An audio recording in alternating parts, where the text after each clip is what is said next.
Hello friends, welcome to TC the concept channel clear the doubt. And मैं आप लोगों के लिए एक नया वीडियो लेके आया हूँ। वीडियो स्टार्ट करने से पहले चैनल को लाइक, शेयर एंड सब्सक्राइब करना ना भूलें।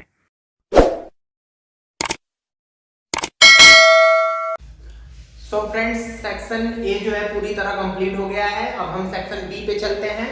सेक्शन बी में हमारे पास ऑप्शंस तो है नहीं, तो हम जो है कॉन्सेप्ट के हिसाब से सॉल्यूशंस करेंगे। ठीक है, तो देखिए क्वेश्चन नंबर 21 क्या दिए रखा है। 21 में तीन इक्वेशंस दिए हुए हैं और इन तीनों इक्वेशंस के ग्राफ के हिसाब से पॉइंट ऑफ इंटरसेक्शन पूछ रखा है। तो पॉइंट ऑफ इंटरसेक्शन निकालने के लिए हमारे पास ग्राफिकल मेथड भी है। ग्राफिकल मेथड से हम इस तीनों इक्वेशन को रख के पॉइंट ऑफ इंटरसेक्शन निकाल सकते हैं, और चाहे तो हम इस फॉर्मूले पे रख के डायरेक्ट पॉइंट ऑफ इंटरसेक्शन निकाल के फिर थर्ड इक्वेशन में हम पुट कर देते हैं, तो हमारा जो है एक्चुअल में अगर वो सेटिस्फाई करता है तो पॉइंट ऑफ इंटरसेक्शन वो तीनों का हो जाएगा। और पॉइंट ऑफ इंटरसेक्शन होता क्या है, तो पॉइंट ऑफ इंटरसेक्शन का मतलब है कि जहां पे तीन लाइनें एक दूसरे को इंटरसेक्ट करेंगे वही पॉइंट ऑफ इंटरसेक्शन भी हो जाएगा। ठीक है, तो चलिए हम लोग यहां से इन दो इक्वेशनों को निकालते हैं और इन दोनों इक्वेशन के हिसाब से हम जो है देखते हैं कि इनका पॉइंट ऑफ इंटरसेक्शन क्या है, फिर हम तीसरे में रख के उसे देखेंगे, प्रूव करेंगे। तो देखो x का अगर हमें निकालना है point of intersection, x point पे क्या है, x का कोऑर्डिनेट क्या है, तो b1 c2। b1 की वैल्यू हमारे पास क्या है, b1 की वैल्यू है 3। ठीक है, सॉरी, b1 की वैल्यू हमारे पास यहाँ पे क्या है 1। ठीक है, और इनटू c2 की वैल्यू कितनी हो जाएगी 1 इंटू 5। इसके बाद माइनस b2 की वैल्यू हमारे पास है यहाँ पे 3 और इंटू c1 की वैल्यू हमारे पास क्या है -1 अपॉन यहाँ पे देखिए a1 b2।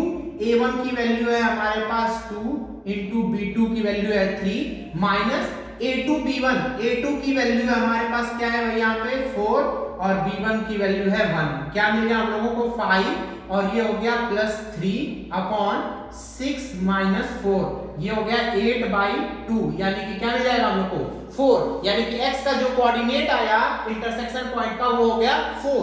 इसके बाद हम y के लिए चेक करते हैं, तो y का कोऑर्डिनेट रखने निकालने के लिए ये हमारे पास पूरा है a2 c1। a2 की वैल्यू है हमारे पास 4 इंटू c1 की वैल्यू है -1 माइनस a1 c2। a1 की वैल्यू है 2 इंटू c2 की वैल्यू है 5। ठीक है, a1 c2। ठीक है, अपॉन ये क्या हो गया फिर सेम कोऑर्डिनेट 2 इंटू 3 -4 इंटू 1। देखते हैं क्या मिल रहा है -4 और -5 2 10 अपॉन 6 -4, ये हो गया -14/2। कितना आ जाएगा -7, यानी कि y का जो कोऑर्डिनेट मिला वो हो गया -7। तो हमारा इन दोनों लाइनों का पॉइंट ऑफ इंटरसेक्शन क्या है 4 और -7 है। अब ये 4 और -7 तीसरे इक्वेशन को सेटिस्फाई करेगा कि नहीं करेगा आप देखते हैं। तो चलो हम लोग रखते हैं x और y की वैल्यूज क्या क्या मिल रही है हमारे पास। तो देखो इक्वेशन हमारे पास है 5x + 4y + 8 = 0। रखते हैं तो 5 × 4 + 4 × -7 एंड +8 = 0। हमने x और y की वैल्यूज रख दी है। तो देखें तो ये हो गया 4 5 20 माइनस कितना हो गया ये 28 एंड +8। 20 और 8 ये 0 आना चाहिए, तो ये हुआ 28 - 28 = 0। तो हम इसके हिसाब से LHS और RHS दोनों ही 0 निकल गए, यानी कि इन तीनों का पॉइंट ऑफ इंटरसेक्शन क्या है इंटरसेक्शन पॉइंट जो है इन तीनों इक्वेशनों का 4 एंड -7 है।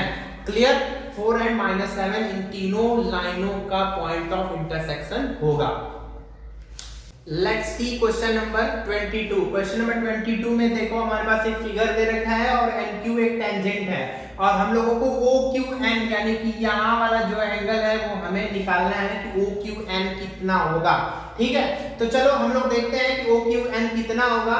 देखो यहाँ पे थोड़ा सा ध्यान देना, यहाँ पे हम लोग का एक क्लास 9th में थ्योरम है सर्कल का कि सर्कल में किसी आर्क के द्वारा, देखो N और D हम कोई एक आर्क ले लें, इस आर्क पे सेंटर पे जो एंगल बनता है वो रिमेनिंग पार्ट वाले एंगल का क्या होता है डबल होता है। यानी कि क्या हो जाएगा बताओ भाई, एंगल NOQ की जो वैल्यू होगी वो 2 इंटू एंगल NM क्या है ये P के बराबर होगी। NM P के क्या हो जाएगी बराबर हो जाएगी। तो NMP के हमारे बराबर हो गई, इसका मतलब कि NOQ की वैल्यू क्या मिल जाएगी, NOQ की वैल्यू मिल जाएगी 2 × 25, यानी कि मिल गई हमारे पास क्या चीज 50 डिग्री। या देखो 50 डिग्री। अब दूसरा एक चीज हम देखते हैं, तो NQ एक टेंजेंट है, टेंजेंट से सेंटर पे जो हमारा पॉइंट होता है वो पॉइंट ऑफ कांटेक्ट होता है, और हमेशा ये कितने डिग्री का एंगल बनाता है, 90 डिग्री का एंगल बनाता है। ये बेसिक सा कॉन्सेप्ट है हमारा टेंजेंट का। तो देखें हमारे पास, अगर हम देखें इन ट्रायंगल इसमें ONQ में, तो ONQ में एंगल सम प्रॉपर्टी अगर हम लगा दें, तो एंगल सम प्रॉपर्टी के हिसाब से क्या मिल जाएगा, देखो NOQ प्लस एंगल ONQ और प्लस एंगल क्या चीज OQN, इन सभी की वैल्यूज किसके बराबर हो जाएगी, 180 के बराबर हो जाएगी। तो रखते हैं NOQ की वैल्यू हमारे पास कितना है, 50 है, ONQ की वैल्यू कितनी 90 हमने निकाली है, प्लस एंगल OQN हमें निकालना है इज इक्वल टू 180 डिग्री। तो देखते हैं हमारे पास OQN इज इक्वल टू क्या मिल जाएगा, 180 माइनस 140, यानी कि एंगल OQN की वैल्यू यहां से हमको मिल जाएगी 40, और यही हमारा आंसर भी होगा। क्लियर है, बात समझ में आ रही है? Okay, so let's see question number 23 क्या दे रखा है, 23 ये दे रखा है, find the smallest 4 digit number जिनका डिफरेंस 303 होना चाहिए एंड HCF इनका 101 होना चाहिए। तो हम जानते हैं कि HCF जो होता है सबसे छोटा कॉमन फैक्टर होता है, जो दोनों में कॉमन होता है। तो हम इसके हिसाब से दो नंबर एज्यूम कर सकते हैं, तो लेट कर लेते हैं। दो नंबर्स हमारे कौन कौन से हो जाएंगे, 101x और 101y, हम ये दो नंबर्स ले लेते हैं। अब देखो हम x और y की वैल्यू ऐसी सुटेबल पुट करेंगे कि जिससे ये चार नंबर का डिजिट बन जाए। तो देखो निकालते हैं इसके अकॉर्डिंग टू क्वेश्चन, इसमें दे रखा है, क्या चीज दे रखा है, इनका जो डिफरेंस है 303 है, तो 101x माइनस 101y हो गया, और इनका डिफरेंस क्या हो गया हमारे पास, देखो 303 हो गया। अब देखो 101 अगर कॉमन ले लिए तो x माइनस y की जो वैल्यू हो गई वो 303 हो गई, then x minus y is equal to क्या मिल जाएगा हमको, 3 मिल जाएगा। देखो सब्स्टिट्यूशन मेथड से हम इसको सॉल्व करते हैं, तो 3 प्लस y कर सकते हैं, इसको चेंज कर लेते हैं। अब देखो हम x और y चेक करने के लिए हम लोग देख सकते हैं कि वैल्यूज क्या रखनी चाहिए। तो मैक्सिमम अगर हम 9 रखते हैं, देखो तो y इज इक्वल टू अगर 9 रखते हो तो x is equal to 3 plus 9 कितना हो जाएगा, x इज इक्वल टू 9 और 3 12।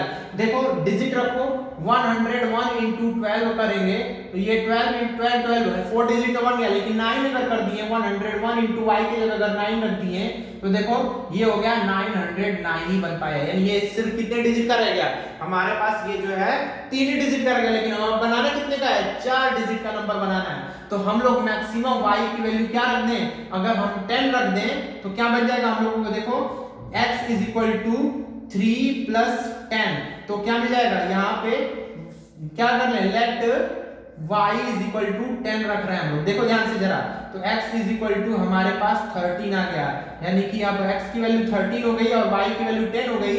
तो जो नंबर्स फॉर्म होंगे 101 into 13 और दूसरा नंबर 101 into क्या चीज 10, तो देखो ये क्या मिल रहा है 13 13 और ये कितना मिल जाएगा 1010, ये दोनों ही नंबर हमारे क्या हो गए, 4 डिजिट के नंबर हो गए। क्लियर है, जिनका एचसीएफ क्या होगा 101 होगा और इनका डिफरेंस हम लोग करेंगे तो 303 होगा।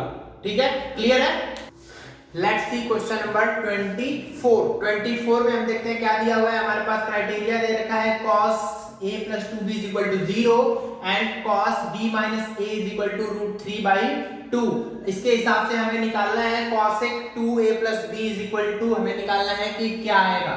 तो चलो हम लोग देखते हैं ध्यान से क्या होगा हमारे पास। देखो हम इसको क्या लिख सकते हैं, cos a plus 2b is equal to, इसमें 0 किसकी वैल्यू होती है बताओ cos में, तो cos हमारे पास 90 की जो वैल्यू होती है वो क्या होती है 0 होती है। तो दोनों हिसाब से हम कंपैरिजन करें तो क्या मिल जाएगा बताओ भाई, a plus 2b की जो वैल्यू हो गई वो हमारे पास 90 हो गई। इसको इक्वेशन नंबर 1 ले लेते हैं। ठीक है, इसको देखते हैं हमारे पास क्या है, इसको हम क्या लिख सकते हैं cos b minus a is equal to, ये √3/2 किसकी वैल्यू होती है, cos 30 की वैल्यू होती है। तो क्या मिल जाएगा हम लोग को b minus a is equal to, हमारे को क्या मिल जाएगा 30 मिल जाएगा। ये हो गया इक्वेशन नंबर 2। हमारे पास दो इक्वेशन है, हम दोनों को क्या करते हैं सब्ट्रैक्ट कर लेते हैं। तो सब्ट्रैक्ट करने से क्या मिल जाएगा, a plus 2b is equal to 90। इसमें से हम माइनस कर देते हैं किसको, b माइनस a, तो हम इसको अरेंज कर लेते हैं, तो minus a plus b is equal to 30। Subtract करो भाई, सब्ट्रैक्ट करने के लिए सिंबल चेंज कर देते हैं, सिंबल चेंज कर दिया हमने। अब देखो क्या मिल गया, a और a दोनों प्लस में है, तो ये हो गया 2a, और यहाँ पे क्या हो गया, माइनस कर दो, तो ये हो गया 2a plus b is equal to कितना मिल गया, 60 मिल गया। देखो 2a प्लस b की वैल्यू हमारे पास क्या है, 60 है, और यही हमें निकालना भी है। तो कॉसेक क्या है, 2a प्लस b की वैल्यू निकालनी है हमारे पास, कितनी होगी, तो कॉसेक 2a प्लस b को हम क्या लिख सकते हैं, कॉसेक 60 डिग्री लिख सकते हैं।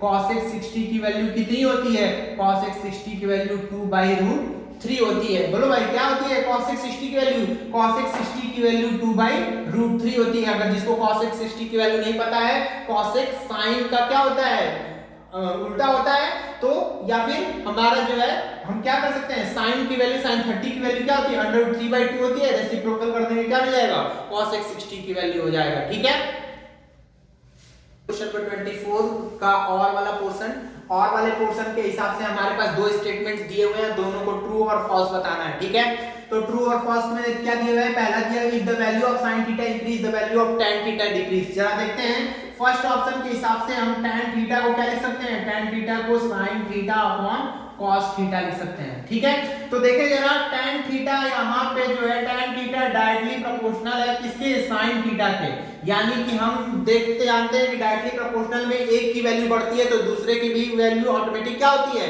बढ़ जाती है। लेकिन यहाँ पे देखो क्या दिया है, sin थीटा इंक्रीज हो रहा है, लेकिन tan थीटा क्या हो रहा है, डिक्रीज हो रहा है।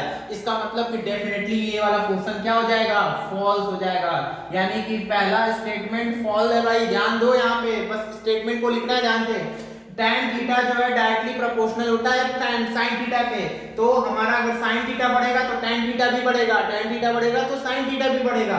लेकिन यहाँ पे sin थीटा इंक्रीज दिखा रहा है और tan थीटा डिक्रीज दिखा रहा है, इसका मतलब कि ये स्टेटमेंट क्या है, गलत है। ठीक है, आगे देखते हैं, दूसरा स्टेटमेंट क्या दिया है, when the value of sin theta is maximum. sin theta को हम लोग क्या लिख सकते हैं, 1/cosec थीटा भी लिख सकते हैं, यानी कि क्या है भाई, ये जो है वो इनवर्सली प्रोपोर्शनल है, sin theta is inversely proportional to cos किसके, cosec थीटा के, यानी कि एक की वैल्यू बढ़ेगी तो दूसरे की वैल्यू ऑटोमेटिक क्या होगी, घटेगी।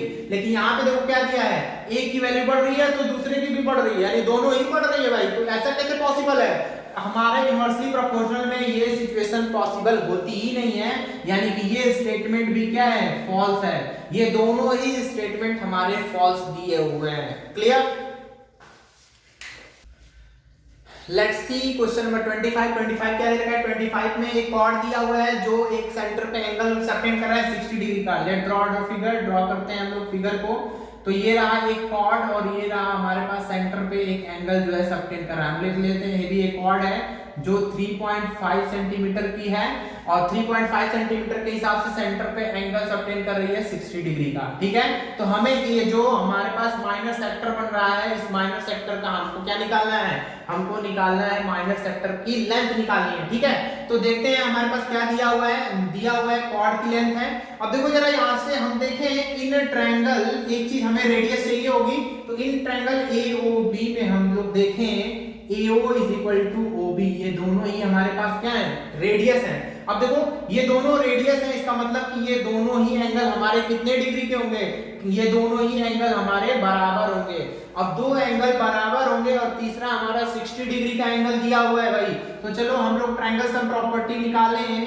तो AOB प्लस एंगल OAB और क्या हो जाएगा बताओ भाई, प्लस एंगल OBA, ये तीनों ही 180 डिग्री के होंगे। तो देखो ये 60 डिग्री का हो गया, ये x मान लेते हैं, ये भी x मान लेते हैं, इज इक्वल टू 180 डिग्री हो गया। ये हो गया 2x is equal to 180 minus 60, then 2x is equal to 120, then x is equal to 60 degree. यानी कि ट्रायंगल जो है AOB एक क्या है, इक्विलैटरल ट्रायंगल है, इक्विलैटरल ट्रायंगल। तो इक्विलैटरल ट्रायंगल का मतलब क्या हो गया, सारी जो साइड्स होंगी वो 3.5 की होंगी, यानी कि साइड्स क्या होंगी, 3.5 की होंगी, यानी रेडियस भी कितने का हो जाएगा, 3.5 का हो जाएगा। अब हम आर्क की लेंथ निकालते हैं, तो जो है माइनर सेक्टर निकालते हैं, लेंथ ऑफ माइनर सेक्टर। तो लेंथ ऑफ माइनर सेक्टर जो हो जाएगा, माइनर सेक्टर, इस सेक्टर की लेंथ क्या हो जाएगी 2 पाई आर थीटा अपॉन 360 हो जाएगी। तो रखते हैं 2 into 22 अपॉन 7, आर की वैल्यू, आर जो है 3.5 हमारे यहाँ से निकल रही है 3.5 को हम लोग क्या लिख सकते हैं, हम लोग लिख सकते हैं 35 अपॉन 10 भी लिख सकते हैं। बोलो भाई 35 अपॉन 10 रख लेते हैं, तो ये हो गया 35 अपॉन 10 और इनटू थीटा, थीटा क्या है हमारे पास भाई, थीटा 60 डिग्री है, तो 60 अपॉन 360 रख लेते हैं। देखते हैं ये काट देते हैं, ये 6 टाइम में कट गया। इसके बाद हम देखते हैं 2 से काट देते हैं, 2 5 जा 10 एंड नेक्स्ट 5 5 जा 25। इसके बाद नेक्स्ट देखते हैं 7 एंड नीचे और क्या बच रहा है हमारे पास,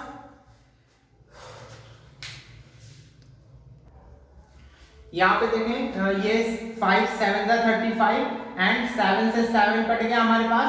इसके बाद हमारे पास क्या बच गया, देखें 2 से काट देते हैं, 2 3 जा 6 एंड 2 से काट देते हैं 11, हम लोग को मिल गया 11 अपॉन 3, या फिर हम इसे सॉल्व कर लें, क्या मिल जाएगा 3 3 जा 9 एंड 3 6 जा 18, 3.6 अप्रॉक्स हमारी वैल्यू जो है आएगी, 3.6 अप्रॉक्स वैल्यू हमारा जो है वो आंसर होगा। इसको हम लोग ध्यान से देख लें, यही हमारी जो है माइनर सेक्टर की लेंथ हो जाएगी। Clear? Let's start question number 25 का और 25 का और हम लोग देखते हैं क्या दिया हुआ है।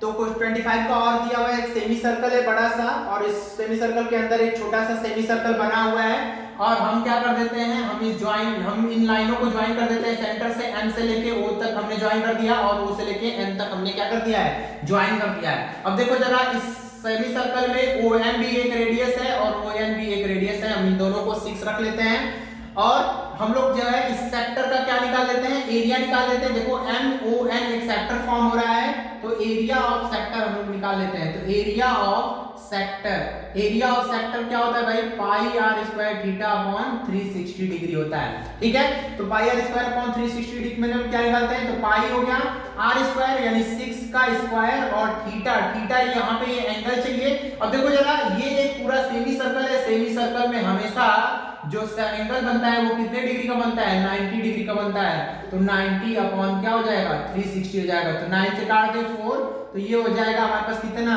पाई 36 ना, 36 पाई बाई 4 और 4 से करते हैं 4 9 जा 36 यानी कि 9 पाई आ गया। ठीक है, अब देखो अब हम क्या करते हैं, इस ट्रायंगल का एरिया निकालते हैं। तो एरिया ऑफ ट्रायंगल क्या होता है, एरिया ऑफ ट्रायंगल MON एक ट्रायंगल है और इसका एरिया 1/2 बेस हो गया OM और हमारे पास हाइट हो गई ON की। तो देखो 1/2 इंटू क्या हो जाएगा हमारे पास 6 इंटू 6, 2 से काट दे 3, 6 और 3 18 हमारे पास हो गया। ये हमारे पास सेंटीमीटर में दोनों आ गए। ठीक है, ये स्क्वायर में, तो सेंटीमीटर स्क्वायर दोनों हो गए। अब हम देखते हैं एरिया ऑफ सैडेड पार्ट। तो एरिया ऑफ सैडेड रीजन अगर निकालें तो एरिया ऑफ सेक्टर और माइनस एरिया ऑफ ट्रायंगल अगर हम कर दें तो एरिया ऑफ सेक्टर और area of triangle, area of sector क्या है हमारे पास, 9 पाई है और 9 पाई में से माइनस कर देते हैं 18, इसको सिंपलीफाई कर देते हैं, 9 हम कॉमन ले सकते हैं तो पाई माइनस 2, ये हमारे पास सेंटीमीटर स्क्वायर इसका क्या हो जाएगा, एरिया ऑफ ये जो साइडेड पार्ट है वो निकल जाएगा। ठीक है, तो यहाँ पे हमारा सेक्शन बी कंप्लीट होता है और सेक्शन बी कंप्लीट होने के साथ हमारा ये वीडियो भी यहीं पे खत्म होती है। नेक्स्ट संडे हम नेक्स्ट पार्ट के साथ मिलेंगे, तब तक के लिए गुड बाय। तो यहाँ पे हमारा सेक्शन ए और सेक्शन बी दोनों ही कंप्लीट होता है। सेक्शन ए और सेक्शन बी कंप्लीट होने के साथ हमारी ये वीडियो भी यहीं पे खत्म होती है। हम लोग जो है हर संडे एक नए वीडियो के साथ मिलेंगे। तो अभी हमारा इस प्रैक्टिस पेपर का सेक्शन ए और सेक्शन बी जो है हमारा कंप्लीट हुआ है। सेक्शन ए और सेक्शन बी कंप्लीट होने के साथ नेक्स्ट हम वीडियो सेक्शन सी, डी और ई अपलोड करेंगे नेक्स्ट संडे को।